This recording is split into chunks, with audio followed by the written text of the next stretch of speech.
At what point do we stop calling this a tough loss and start calling it a pattern? Tennessee just blew another double-digit lead again. 10 points at home. Alabama walks out of there smiling while Tennessee walks off looking stunned. Like this hasn't happened 3-4 other times this year. Twice to Kentucky. You cannot keep building 8, 10, 12, 14, 15, 17-point leads and then completely forgetting how to score for the whole second half. It's not bad luck. It's just not the shots didn't fall. It's late game identity problem, and here's why it matters. This isn't just about pride.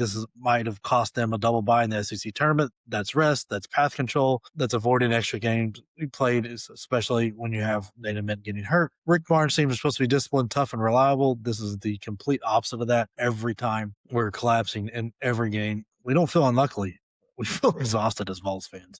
What do you think, Brad? Exhausted is a good way to put it. Maybe unmotivated as well, uninspired. This team seems uninspired, and that's going to be our first game in our recap. We're going to go ahead and hit that since it's fresh on our hearts and minds for Jake and I. But just a poor offense is obviously something we talked about numerous times, but it's been part of the pedigree of Rick Barnes' teams here at Tennessee, and my goodness, it's getting old. And with Nick getting hurt, that obviously didn't help, but it wasn't like he was having a great game as it was.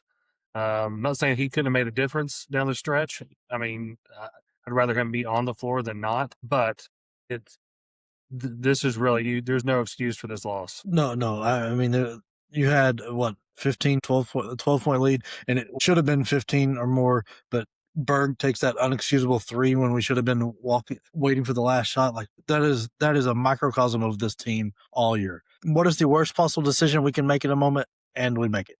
Like it was just idiotic, stupid, swings the momentum. And like Gillespie gets a lucky foul call there at the end and makes the free throw, so it stays washed. And then Alabama comes out of the half and I think cuts it to 6 immediately before Tennessee scored. Second half, Tennessee didn't make a single 3. And besides Gillespie, nobody on offense wanted anything, wanted the ball. Jalen Carey did, but we took him out of the game because we've got a brilliant offensive coach. We rebounded like crazy. We out-rebounded them like crazy with 25 offensive rebounds. There was no reason Alabama should have been in this game. Yet we go through, I mean, in the first half, we had a 3-4 minute, we had a 10-point lead with a 3 or 4 minute scoring drought. You can't do that. Unbelievable. And it was just terrible execution every which way. There's no saving this. And I mean, you can't blame this on Mint not being there because, like you said, he wasn't playing great. He scored his first 2 points in the second half after coming back and immediately pulls himself out of the game because he didn't feel right. Like Akpara supposedly was under the weather, but you played 30 minutes. You've got to do better than 4 of 8.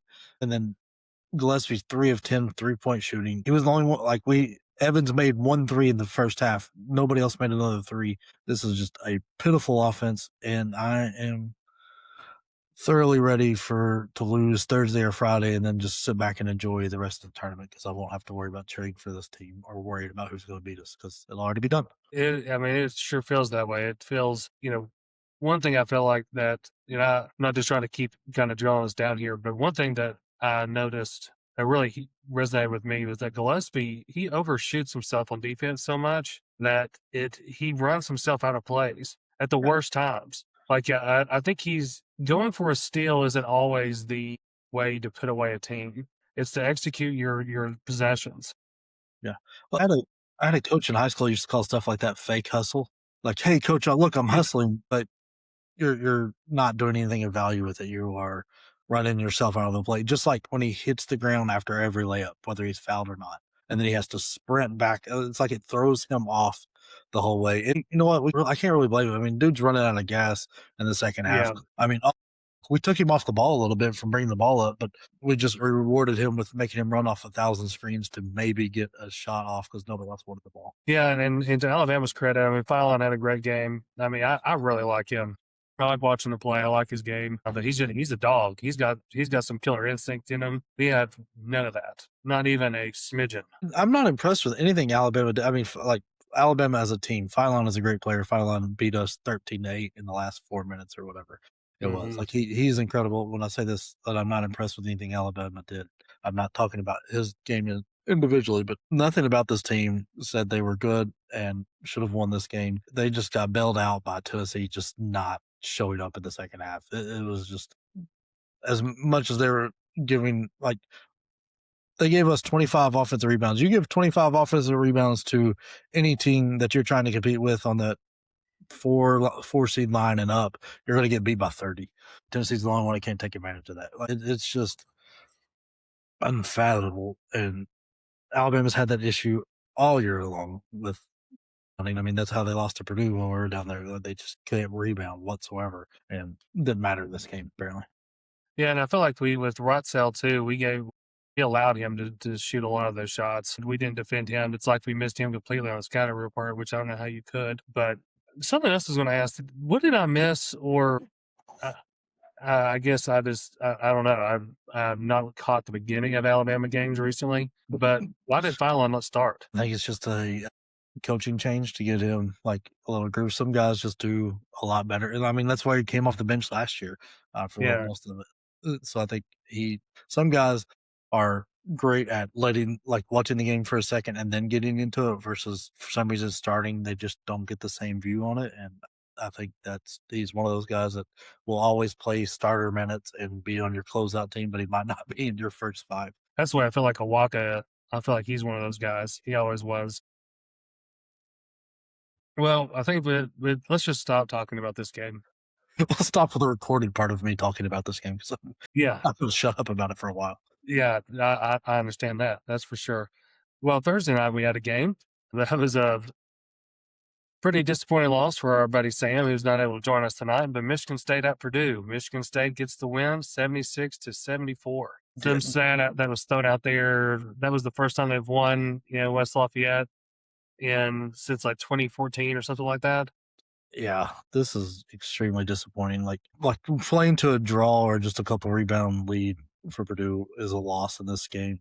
They should have been able to dominate the boards. They didn't. Well, the most telling stat in this to me was like they took care of the ball. They only turned the ball over 9 times, but Michigan State had 19 points off those 9 turnovers. Yeah, That's insane. that is wild. More than averaging more than a bucket per turnover is crazy and it really showed in this one. Purdue is extremely unathletic comparatively to teams, and I think that's going to burn them because the shooting. I mean, they shot fine, but the shot selection was bad, especially towards the end. And I mean, I don't know. They should have they're not great defensively, so they needed offense to be efficient. This got played especially the second half got played at a pace that they didn't like. Braden Smith is not easy to take out of the game, but it's easy to take everybody else he throws it to out, and he just is determined to not score 20 a night. And it's just unfortunate because I mean he played well, 12 points, 10 assists, 5 rebounds. Nobody else really played well. Like Kaufman ran 10, 6, and 7. That's the best I've seen him pass the ball. But I agree with that. Oscar Clough wasn't that big. Like it's just like they did well in moments that didn't matter, and when it mattered, shot selection left them. I'm not exactly sure why Jacobson is getting as many minutes as he is. He seems to have taken a step back, but then one of the last threes Benter shot after Smith, I think, hit 2 in a row, or maybe just hit a big 3 and another big bucket at the end of the game. He just decided to launch a 3 without letting Smith get a touch. That was just terrible. And I mean, that's like in a 2-point game at home, and again, it was as tight as this one all the way through. Those little things add up. And with Michigan State punishing you for every mistake, that's going to burn. And this hurts doubly for Purdue because like they were talking about the number 1, 2 seed that loses here. Like I'm fairly certain it sucks them out of the double bye situation for the Big Ten tournament. So like that's big. That's big for the extra game you have to play that don't really need to play, but now they're going to have to play one, and a loss can hurt you a little bit seed line wise, or somebody gets hurt, like it's an extra chance at that.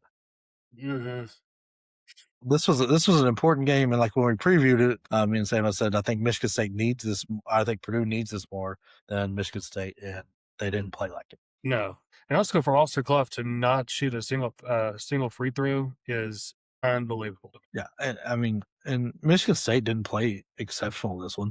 They made their shots around the bucket. Kurtang was hot, which is just a fun name to say. Kurtang. I know, but Kohler was off. Jeremy Fears wasn't that great, but they made timely shots, and that's the thing Purdue didn't do. They didn't make the timely shots where Michigan State did. No, I agree. Yeah, definitely a disappointing loss for Purdue, and just to lose at home. Also, oh, I don't want to misquote this, but there's a stat that I read that said Purdue, they've lost 5 at home, 4 at home, 4 at home. And that team, that North Carolina team that tanked the 2022, something like that. 2022. That was the same. Like they lost 4 as well, or something like that. And it's like that's not a good team you want to associate yourself with. No, no, no. I mean, like you lost to Iowa State by 30 at home. You beat by 11 at home by Michigan, and who had 20-point lead at the time. Like, and then this game was close. Like this isn't the same Purdue team the last few years that's been defending their home court like crazy, and then just dropping on the road. I don't know what the difference is. There's because it's vast majority of it's the same team as last year, but so I don't know if it's coaching or if the scouting report and they just hadn't made the adjustment, or guys have just been solved. And so I don't know, but it's shocking to see 4 home losses. And like the Iowa State loss could be like looking back now from like in hindsight now it can kind of be explained, but the Illinois loss was crazy. They couldn't figure out how to stop Wagler. Um, Hmm. this one was very avoidable as well. So it's kind of it's surprising this year. And then for Friday, we had Michigan at Illinois. Michigan was just a steady throttling. I mean, just a. Uh, I feel like when you have a win like this one against a really, really good team in Illinois, but it was just a constant. It was never a bloodbath necessarily, but it was just a constant push and a constant putting just kind of thumb on the throat kind of thing. Yeah, it's like when you're watching a wrestling match, like not the WWE, but like the real ones, and somebody's winning on points. Like they can't get the guy pinned, but they're just walking him all over the mat. Yes. Like it was a beat down, but not like a massive like it really showed on the scoreboard. And I mean mainly because Illinois couldn't figure out how to slow down any of the bigs for Michigan. I mean, not too many teams have, but Axel was 16, Johnson with 19, and Amara with 19, all on like an incredible shooting rate, and they all made their free throws. So it's just an impressive walk it down, hand it to your big guy, let them figure it out, kind of game, and uh, something that Illinois couldn't stop. Illinois couldn't score like they needed to. Their big guys like Mirkovic and Izovic and other Izovic and all that couldn't score, couldn't slow them down. Uh, Wagler had a great game as typical. Boswell played well, but I mean the weakness of this team of Michigan is their guards, and you've got to have your guards really step up. And those two didn't have a third guy step up. There was nothing on the bench. Pumakros, Yeah. that guy is one of the most inconsistent players for Illinois right now. When he's on, they beat teams by 90. When he's off, Yes. it's rough. He's like a kryptonite. Yeah, and so like him not being Let's on, see. Stojakovic was bad. Did he even score? No, he Yeah. didn't. So you gotta be able to take advantage of that those 3 guards that they had. And then, speaking of the Michigan guards, that I want how bad do you think that LJ Cason in? Because I thought in the Duke game and a few other games here recently, he was outplaying Cadeau on the especially offensively, scoring wise, and I think that was something this team is still kind of missing as a scoring guard. So I think it hurts a lot. I think it puts a lot of pressure on Cadeau, and I don't know that he's up for it. Yeah. Uh, And I mean, now he's had some games that some really solid games, but really, speaking of inconsistent, I think Cadeau falls in that category. Yeah. Um, well, Yeah. I mean, I think it hurts. Like when I say it hurts, like we're talking national title team. This team's still Final Four good. Like we're not saying like, oh no, yeah, now they're going to be upset in the first round. Like sure, this is like I think you were looking at probably Duke and Michigan, and now it's Duke, Arizona, Michigan kind of way, or Michigan. Like I think this separates Duke from those two teams a little bit, but that that kind of sucks because he was really coming on. I mean, and the fact that Illinois can't blame this one on injury. They just could not get it going. They're playing at full strength and couldn't get anything going. I mean, this kid's got the second best defense in the nation for a reason. They strangled this Illinois team. well, and that might have been the best I've watched, like myself, watch Mara play. He had a great game. I wonder if I'm sure Cronin would love to still have him on that squad. he wouldn't give him any minutes. He was a problem for Tennessee in the NCAA tournament last year. And Yeah, all of a that's sudden, another. Cronin just quit playing him. I'm like, Yeah, okay. I wild. was so happy when he didn't come back in the game. Yes. And then, so starting for today's games, we had Duke just absolutely throttling Virginia. Not even stone's throw of chance in hell was Virginia going to make a dent in this game. Duke just obliterated them.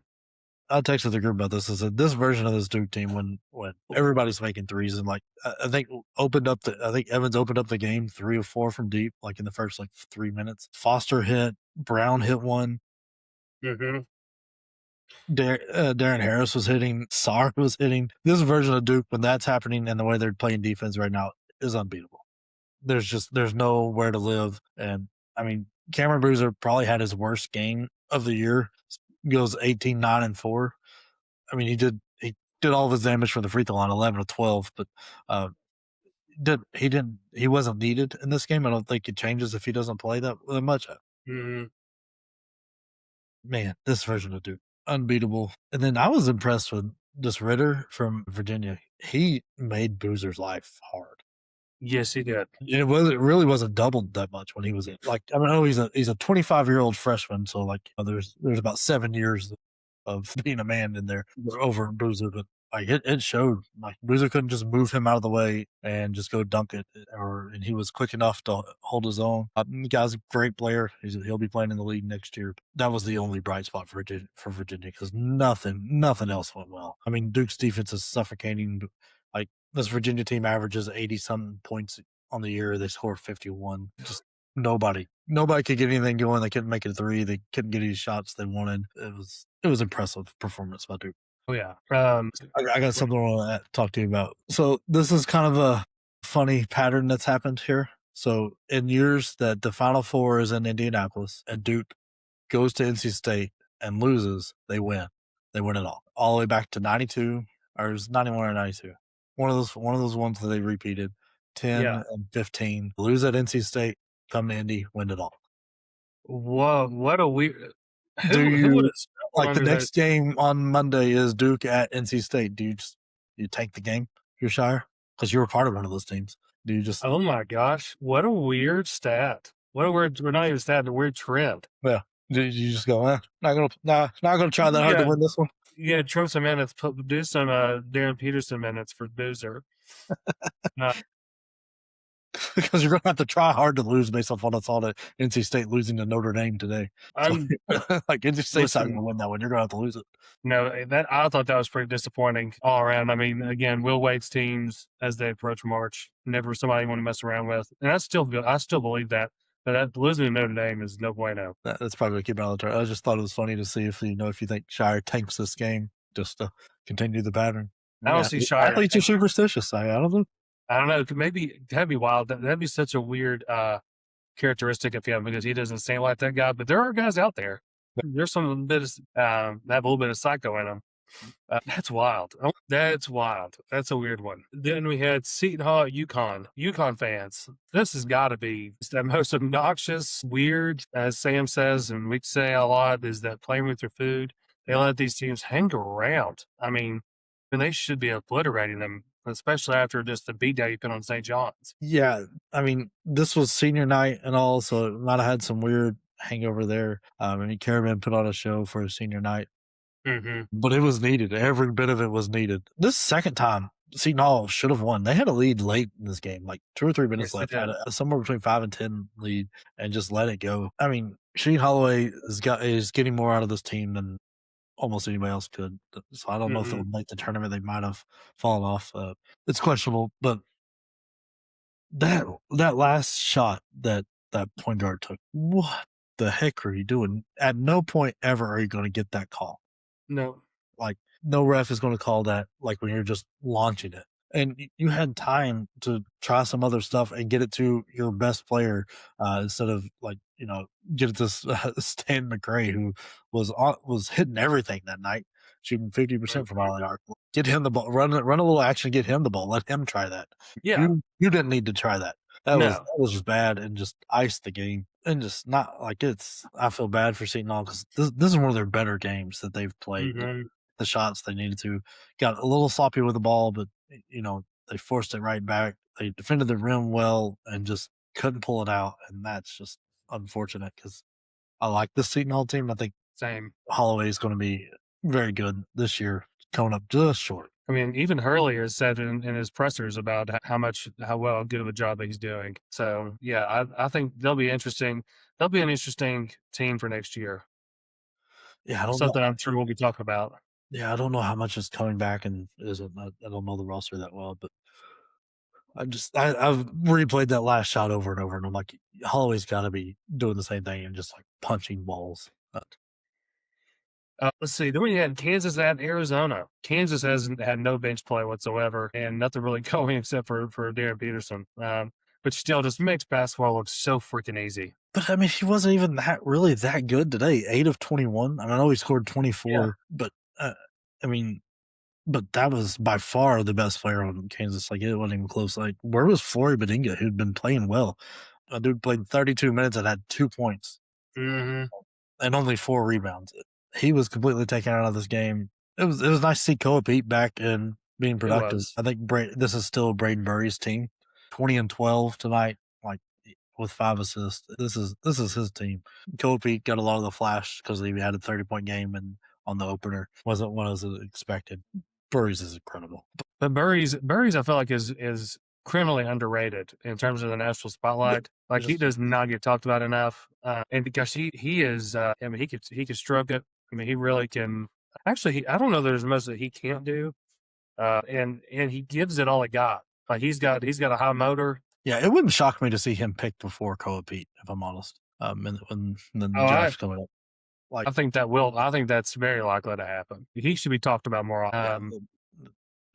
he's fantastic. And if you haven't watched him play, just make sure the next time Arizona plays, which is Monday, Yes, turn it on, yes. watch it for a bit. He's incredible. Then we had Texas Tech at Iowa State. We kind of talked about this a little bit before, but this is why you don't ding teams in seeding and based on players being hurt. This is literally case in point, case closed. This is why. Yeah, and I'm not saying Toppin wasn't an incredible player and All American and doing everything for this team, but when you've got a coach as good as Grant McCaslin and you've got the talent around that he has, you shouldn't automatic ding because the guy goes out because the offensive strategy changes, the defensive strategy changes. Because look, they had 6 guys in double digits, 2 off the bench. Like we were bitching and moaning about Texas Tech gets some bench production, blah blah blah, all year. They essentially got 30 plus points off the bench because one of the guys starting wouldn't have been starting if Toppin wasn't hurt. So like they're getting 30 plus points off the bench and like beating the crap out of these teams as they go through it. I don't know. Like I said, I just don't think you ding them before you see them play a seed without a guy because you don't know what changes and what pieces fit where. And I mean, this is not like they're just only winning at home. This is on the road in Ames, which is traditionally hard to win. That Iowa State was coming off some big wins and just handled business. And like Iowa State cannot be consistent at all. They've got a chance for a 1 seed even after dropping a game before this. It's just like they've got no interest in it. They couldn't shoot for nothing. I mean, part of that is Texas Tech's defense is playing really well, but I mean, they really lost this game in the first half. They were down 20 plus, or around 20 this game. They fought, came back, but just didn't have it. I mean, shooting below 40% from the floor, 33 from deep, got out rebounded like crazy. I mean, they forced 15 turnovers. They got doubled up in turnovers, but still couldn't get it figured out.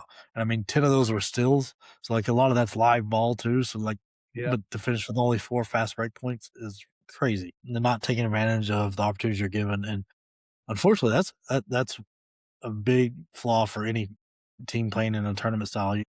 There's no second game, so you don't get a second chance of those opportunities. So if you don't take advantage of opportunities given to you, it's not going well. And you see they get beat at home. It ends up being 9 points, but it really wasn't that close. No, definitely. The score does not really communicate what the game was. But one of the things I felt like that, and I was kind of coming in and out from this game, kind of keeping an eye on it. Would watch a few minutes at a time, but how do you pronounce it? Is it Bam? Yeah. Anyway, JT Toppin's replacement. Yeah. I feel like they've done a good job of just kind of continuing to use him in similar ways as JT Toppin. Not as many touches necessarily, but the offense Yeah. doesn't look that much different. It's not like No, they've no. repeated themselves, and I think that's really impressive. I mean, the guy's been ultra efficient. Like he's 6 of 7 today, and then makes a free throw. Like Mm-hmm. he's very efficient with the ball and doing exactly what is asked of him. That's what I was saying. Like you can't ding those teams because somebody goes hurt because you don't like, especially when you've got a coach as good as Castle. Like he's Mm-hmm. lesser talented teams than this and got him to the tournament and won a game. Like he's very very good. Yeah. So you give him some talent and maybe not as much of a crutch where you're leaning on JT Toppin because you can't not. So it makes him have to think a little bit more, and so maybe things go better. Like I don't know.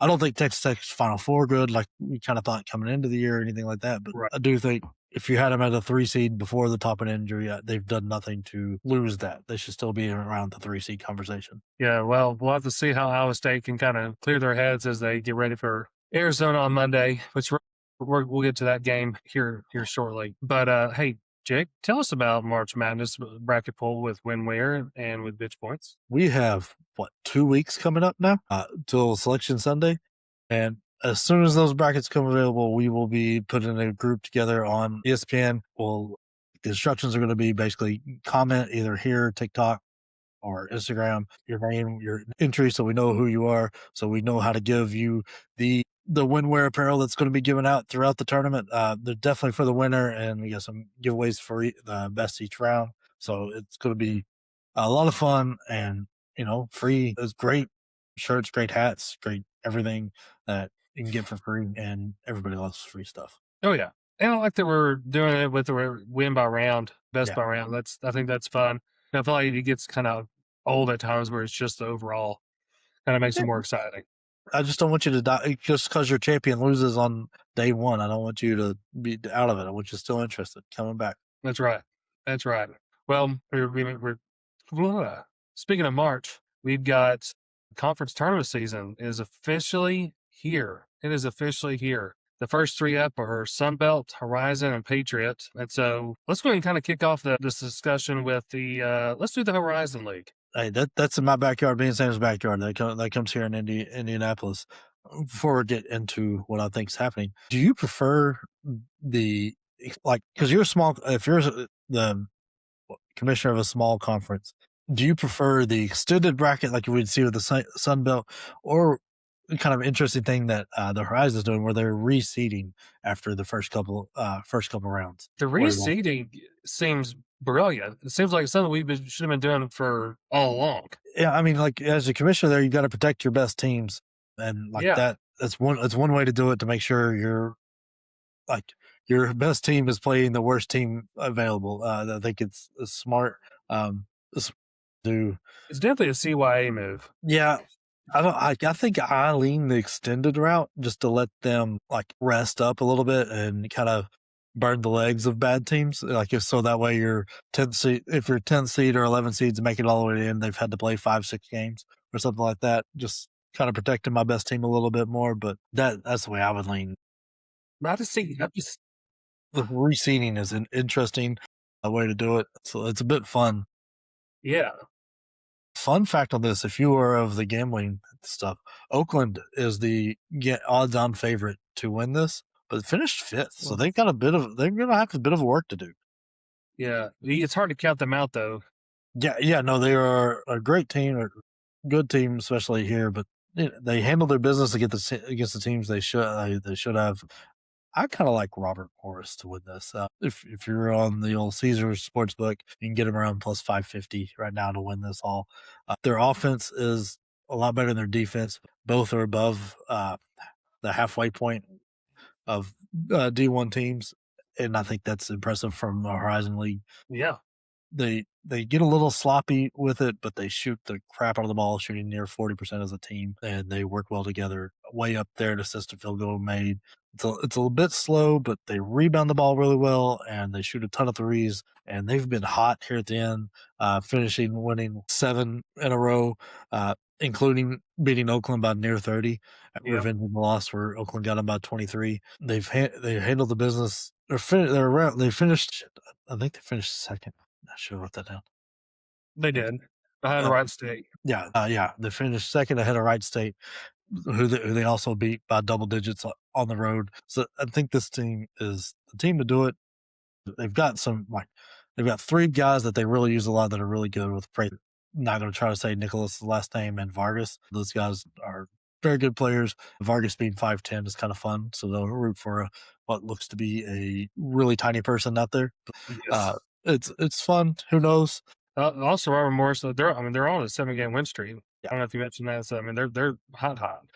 Normally I mock teams, and this is just a thing in my head. I don't know if it actually matters or not.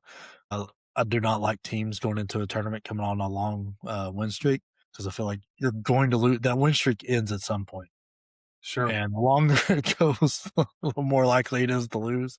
So I normally hate. I have no clue if that's got any bearing, but that always plays in my head. So I really hate when like a team wins 6 games to get into the play tournaments. Like I know they're hot, but I like it that seventh game seems a lot harder than winning than the first one. Sure. Do we give Gottlieb and company any?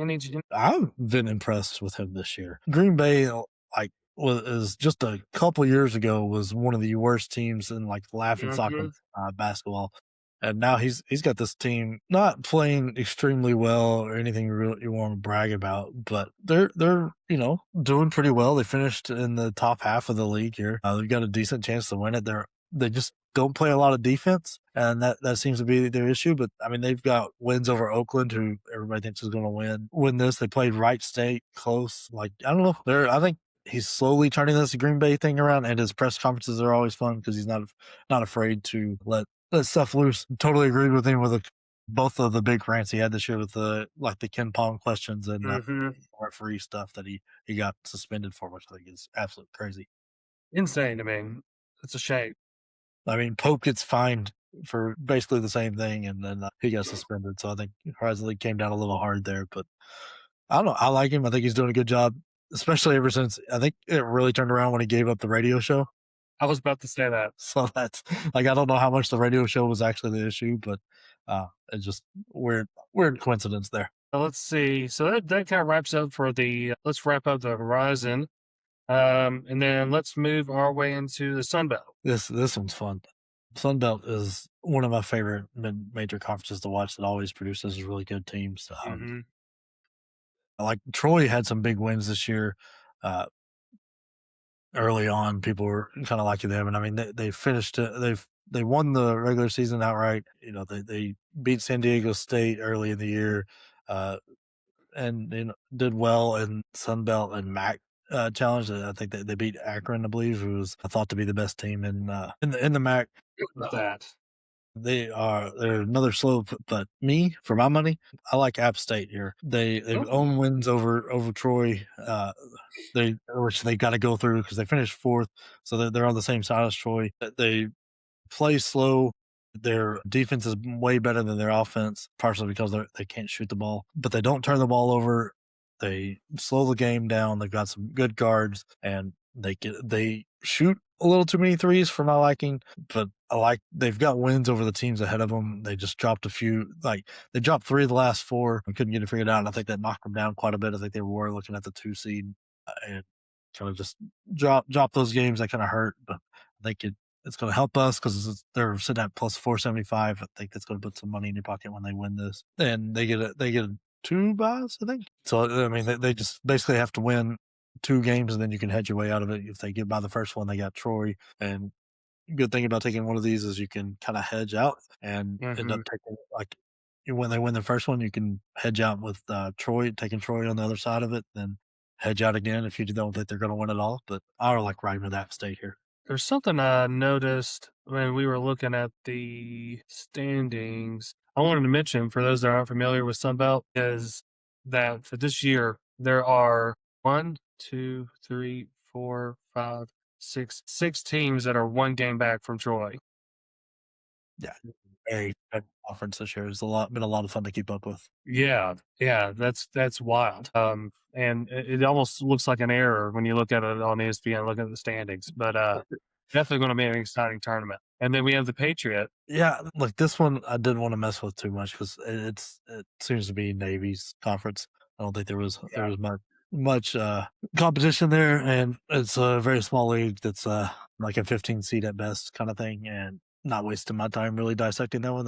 It's Navy and then move on kind of thing. Yeah. That's what it looks like. So Navy the favorite, and the one that we're kind of rolling with, and that kind of wraps. No, that does wrap up. That's all three Yeah, of them, right? Yeah. that's all the three that start like that start. I mean, they're going to come more and more here recently or as we get going, but those are the three that start before we record again. Yeah. Yeah. That's awesome. That's exciting. Then Final Purdue is nothing better than like the Horizon ends on 310, Sunbelt ends on 39, and Patriot ends on 311. There's nothing better than on those days watching the championship game and watching those kids go nuts. It's like yes. for their first chance, like first or the last chance, like some of those seniors that haven't made it, then they get to make it their last year. Like watching those celebrations is always the most fun. It just Oh doesn't yeah. get Unfortunately, I fell the when I was with Austin P. We fell short a couple of times. That's out of it. still that it always hurts. Every time I think about it, every single time that Kenneth Fareed and the Donnie Tyndall year with Morehead State, that's one I'll never forget. Yeah, he's too busy changing grades you know, to get Oh there. yeah. Oh yeah, flying his mom, flying himself up to New Jersey to see his mom, and all this stuff. It's crazy. Oh, Donnie T. But Hey, Tennessee Hardy. yeah, that's my dad made me swear that I wouldn't be that guy that called on the radio station saying, just unloading a bunch of dirt. I'm like, people already know this. Yeah, like People it's common knowledge. people know that this guy is just as crooked as they get. Well, Donnie Tyndall would definitely serve under the bench behavior title, but he's not going to be our bench behavior today because I don't know what the hell that guy does anymore. He was a wrestling manager last time I heard. Wrestling manager? Yeah. Wow. Yeah, for some like minor bush league wrestling. That's the last I heard. I really have not. He deserves that. Yes, he does. But for the bench behavior for this episode, it's got to be that kid from Southern Oregon. If If you you've ever not seen this shot, you've got to check this out. One of the most boneheaded fouls that I have ever seen in my love of basketball, which is like to set this up, there's Southern Oregon is in their playoffs. They are up by 2 points. They got a guy at the free throw line who, with 1.2 seconds left, he was clearly told to miss this intentionally. Does it perfectly, hits the rim, doesn't hit the backboard, so it's a live ball. Then out of nowhere, as the guy is having to shoot it from the opposite free throw line, this kid comes in and fouls him.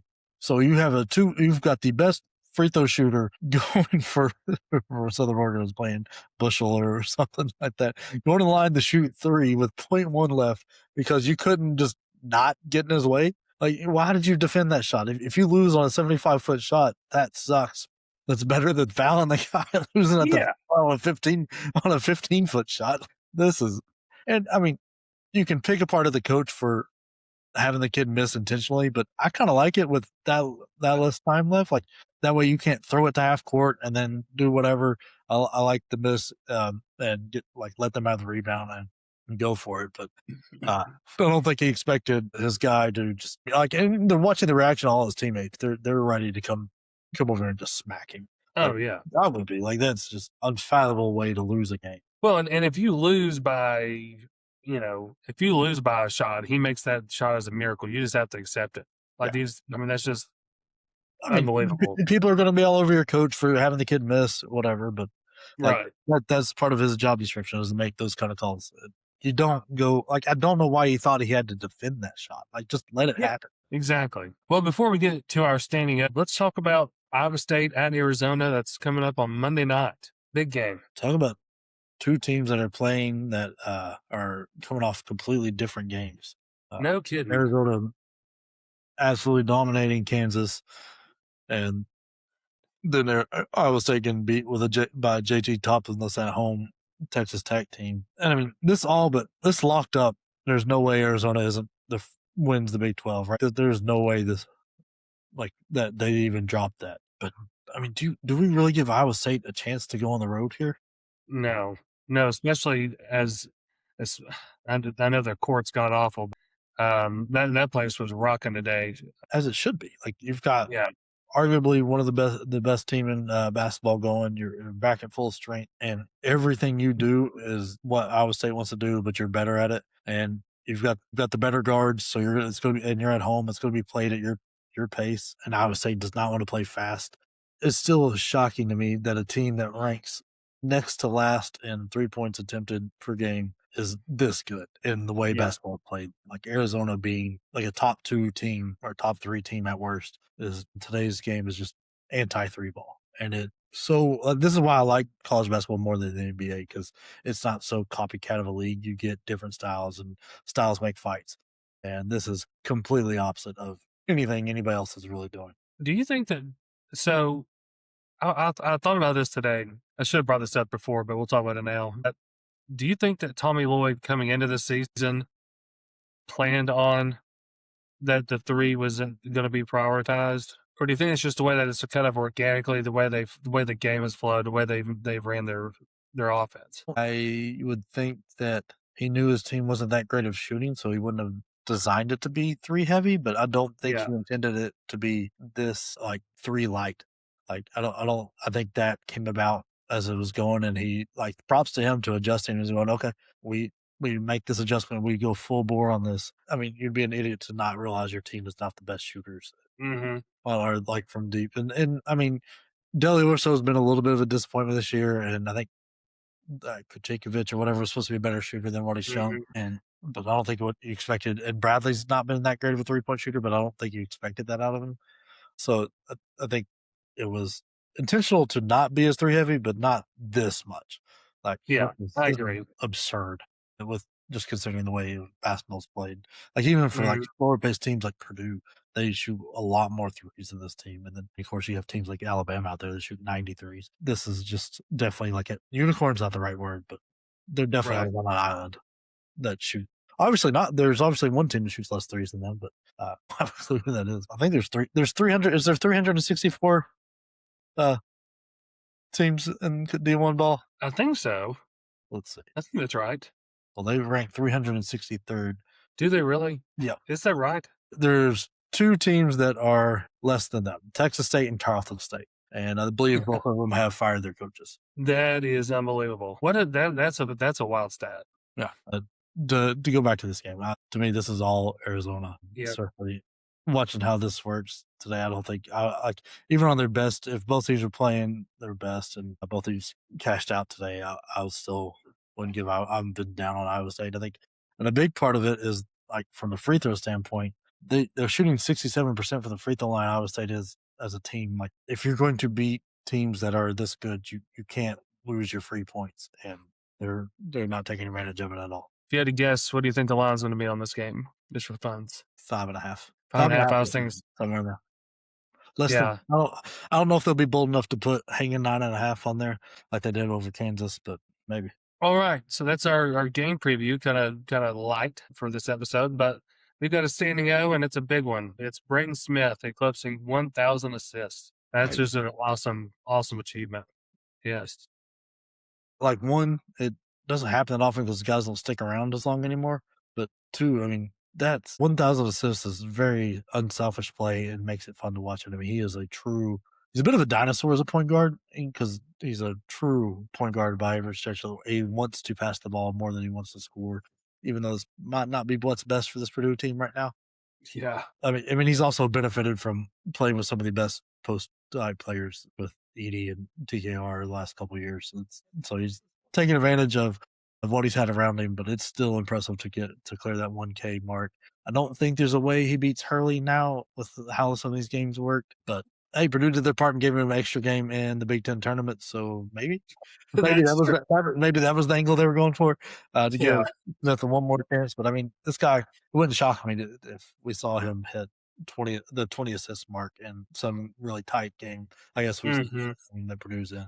It would not shock me to see that. Yeah. No, I'm with you there. Well, it looks like Coach is giving us the eye. We've been messing around too much, so we better get in there and do what we're supposed to do. Let's go see if we can get our team to play another game in the conference tournament. There we go. Cheers to that. Yeah, see y'all next blowout.